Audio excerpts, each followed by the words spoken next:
하나님의 거룩한 말씀은 그 자체로 완벽한 생명력과 무한한 권능을 지니고 있기에 선포되는 그 어떤 자리에서도 결코 공허의 자리를 허용하지 않습니다. 동일한 강단에서 하나님의 말씀이 선포됨에도 불구하고 어떤 이는 주의 말씀을 듣고 깨닫게 되고 어떤 이는 주의 말씀을 듣고 더 완악하게 되는 두 가지의 모습들이 나타나고 있습니다. 하나님의 말씀은 늘 내 자신에게 적용해야 됩니다. 누구누구가 내 자녀가 내 남편이 들었으면 좋겠다가 아니라 하나님의 말씀이 들려질 때 그 모든 말씀들이 내 인생과 내 삶에 적용이 되고 내가 그 말씀을 받게 되고 그 말씀이 내 안에 씨앗이 잘 자라서 씨앗이 썩어서 아름다운 열매를 맺어 나가게 되는 것입니다.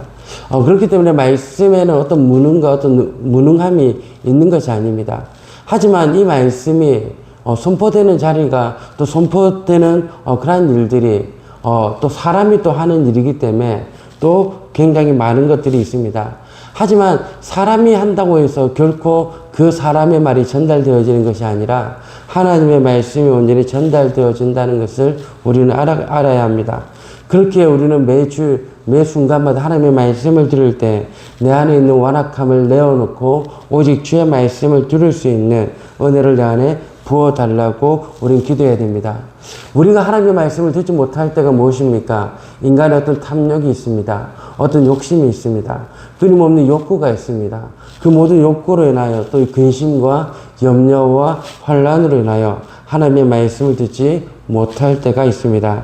예수님은 우리에게 감추셨던 천국의 비밀을 제자들이 깨달을 수 있도록 친히 그 비유의 영적 의미를 구체적으로 설명해 주기 시작합니다. 그렇게 우리가 무리가 아니라 우리가 주의 제자로 주의 자녀로 하나님의 말씀을 듣는 자리에 있다면 하나님은 반드시 그의 인생과 그의 삶에 하나님의 말씀을 깨닫게 하시고 그 중심의 모든 더럽고 추악함을 다 내어버린 채 오직 하나님의 사람, 말씀의 사람으로 성숙되도록 만든다는 것을 우리는 기억해야 됩니다. 천국 복음은 내 길을 즐겁게 하는 종교적 지식이 아닙니다.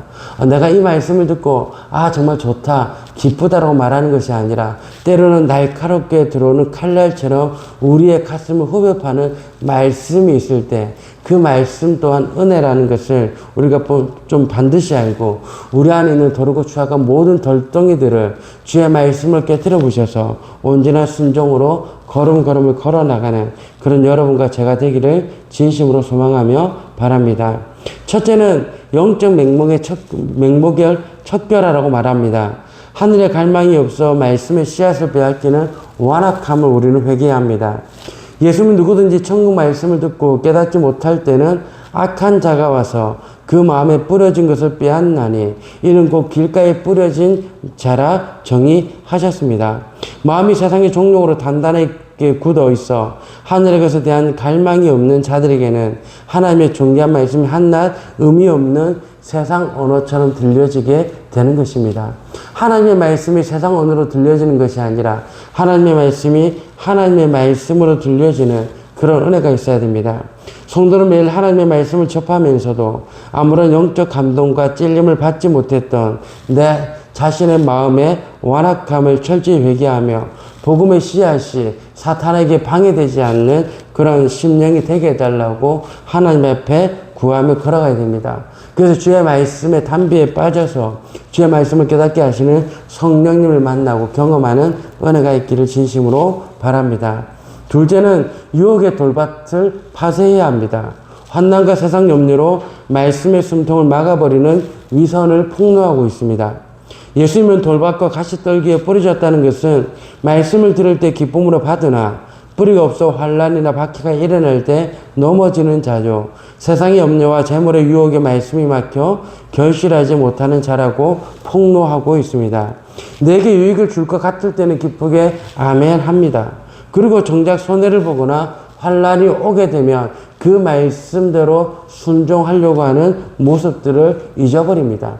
그냥 자기 자신의 기준대로 인생의 삶을 살아가는 그런 모습들을 보여주고 있는 것이죠.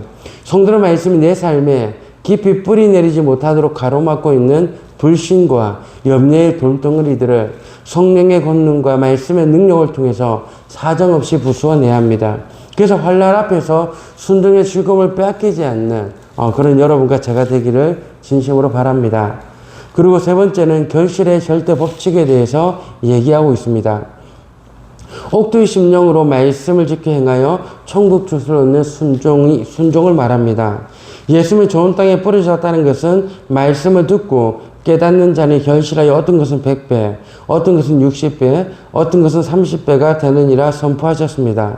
대부분의 사람이 복음을 거부하고 방황하는 절망적인 상황 속에서도 오직 하나님의 말씀을 즐거움으로 듣고 생명을 다해 지켜 행하는 좋은 밭의 사람들을 통해 하나님 나라는 강력하게 전진할 수 있습니다. 그렇다면 여기서 좋은 밭이라는 것은 무엇입니까? 하나님의 말씀을 듣고 깨닫는 자, 그리고 하나님의 말씀이 그의 인생과 그의 삶을 이끌어 나가는 것을 얘기합니다. 그래서 이 비유에 있는 말씀들을 통해서 너는 나쁜 땅이 되지 말고 너는 좋은 땅이 되라는 그런 말을 하는 것이 아닙니다. 하나님의 말씀에는 그만큼 능력이 있어서 그 말씀을 온전히 듣고 깨닫도록 만들어주시는 주의 은혜를 통해서 여러분과 저의 인생 가운데 100배, 60배, 30배의 결실로 맺어지는 놀랍고 위대한 일을 펼쳐주겠다라는 것입니다. 그렇게 하나님의 말씀을 온전히 듣고 주의 말씀의 의지에 따라서 여러분과 제가 살아가는 인생이 하나님의 말씀의 의지 속에 인도되어지는 그런 은혜를 경험해서 정말로 우리가 이 땅에서 결실해야 되는 열매들을 맺어 나가서 하나님의 나라를 확장시켜 나가는 여러분과 제가 되기를 바랍니다. 우리 예수님의 마음이 무디고 눈먼 자들에게는 감추어진 천국의 비밀을 주님 앞에 엎드린 제자들에게는 완벽하게 해석하여 알게 하시는 우리 영혼의 참된 교사이자 구원의 주님이십니다. 예수님의 말씀이 선포되어도 불순종하는 무리가 가득한 세상 속에서 실망하지 않으시고 오직 말씀 앞에 떠는 좋은 밭을 지닌 소수의 순종하는 자들을 통해 전 우주적인 구원의 대추수를 기적같이 성취해 나갈 것입니다. 사랑하는 성도 여러분, 하나님의 말씀을 온전히 듣고 주의 말씀의 씨앗이 내 안에 온전히 자라남을 통해서 여러분과 제가 이 아름다운 열매가 맺어지고 우리 성산교회가 아름답고 복된 열매가 맺어지는 그런 인생의 삶을 살아가는 은혜가 있기를 예수 그리스도의 이름으로 축원드립니다.